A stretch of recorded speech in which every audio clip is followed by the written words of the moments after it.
Hello friends, I am Chevee. Welcome to my shed. How are you doing today? How's life in your world? I hope everything's good. Hope everything's okay. We're getting ready for another winter storm here this weekend. That's going to be exciting. So today was a, go buy milk and bread day. So I've been doing a lot of reading lately and a lot of watching lately at the instruction of my mentor, who's been trying to help me formulate a plan for this this story or this book that I want to write about. He's trying to help me solidify certain storytelling elements and that sort of thing. And so he's put me on this path to, every time I talk to him about a certain aspect, he'll say, go watch this, go read this, go do this. I'm like, okay. And I've been faithfully taking all of his advice and watching everything. And, a lot of times these things, the instruction isn't necessarily go watch this and enjoy it. It's go watch this and study the pacing, figure out where Act 1, 2, and 3 start and stop and all that sort of stuff, which is actually really helpful because in prior times I've tried to write things just off the cuff and it never works out. Regardless, the funny thing is the stuff that he's told me to go watch and read is things that I should have already seen. And I say that because I have a condition. I feel like I have like a it's not a condition. I just have a personality flaw in that I avoid hype. Too many times I will attempt something because it's so hyped, only to find out that I'm really let down by it because it's not nearly as good as people have made it out to be. And so a lot of the things that he's suggested that I go intake have been things that have been really hyped. So stuff that I just avoided because it was like, generally I get excited by other people's excitement. I'm a fairly compassionate person. I don't know if that's the correct word. Wow, I just lost the word. When you reflect other people's emotions, I tend to get excited when other people get excited. So when somebody tells me like, "Oh, you got to see this thing. It's so amazing. This and this and this," and then I go watch it, and it's like, no, it wasn't very good. That's pretty much a letdown. It's like a big letdown for me. And the hype train usually gets me really excited about stuff, only to find out, meh. So I tend to avoid hype for as long as possible because when I finally go watch whatever it is or read whatever it is, I can approach it with a clear mind, knowing that I'm reading this for my enjoyment, not for the enjoyment of being a part of the hype train.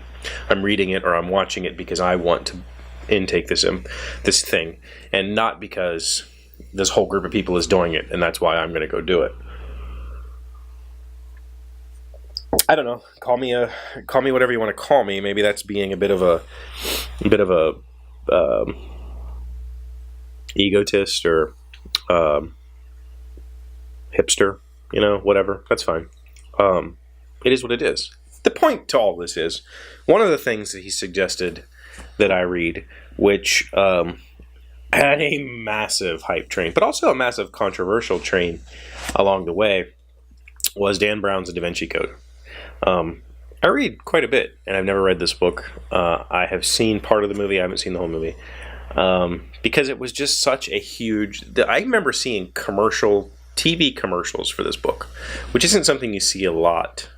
But, Dan Brown's Da Vinci Code and the one that came after this, there was TV commercials, like nationally syndicated and cable channel commercials for these books. That's how big they were. This thing was outrageously huge, and because of that, I just no, I'm not going to read that. And so I haven't for all these years. And but he suggested this because I do want to tell a sort of a mystery thriller type thing. There are some puzzle elements to my book that the character has to go through to figure out what's happening and kind of come to some sort of realization.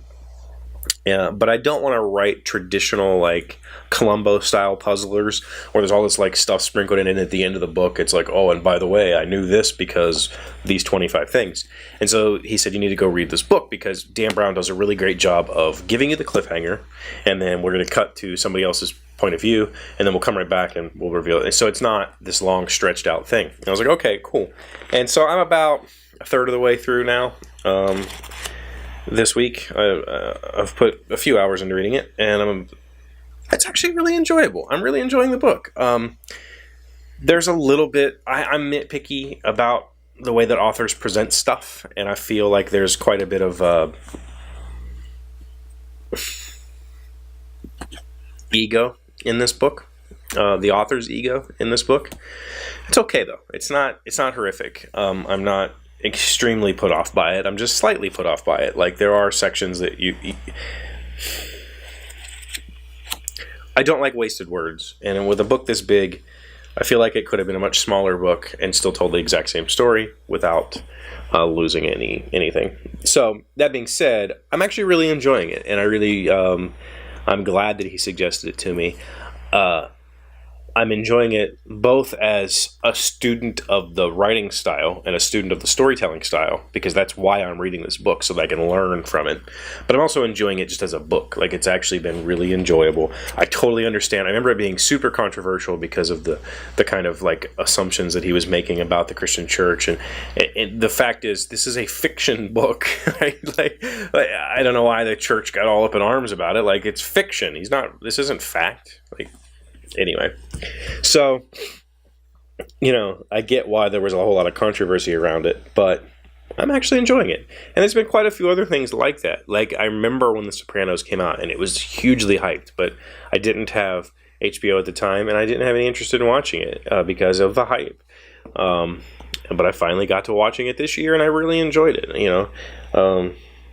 So I'm positive there are lots of other things that I've missed because of the hype train, and I don't want to be on the hype train. I want to read things or watch things for my enjoyment, not for the enjoyment of being a part of a group. And maybe that's a problem. Maybe it's not. I don't know. Let me know what you think in the comments. And let me know if you've read The Da Vinci Code or what you think of the book and that writing style, because that's ultimately similar to what I want to do with my version of the story. I'm just going to have to figure out a way to do it a little more openly. Less of the cliffhanger stuff is my intention. I have to figure that out. So that's all I have for today. Thank you for being here as always. Thank you for liking, commenting, subscribing, being amazing friends, being wonderful people. And I'll see you tomorrow. Hey, Doc, wait! I want to ask you something. Today's random fact from thedailyherald.com is surprisingly fitting. Who wrote the first novel in America? William Hill Brown is generally believed to have written the first American novel, The Power of Sympathy, published in Boston in 1791, which relates a tragic love story.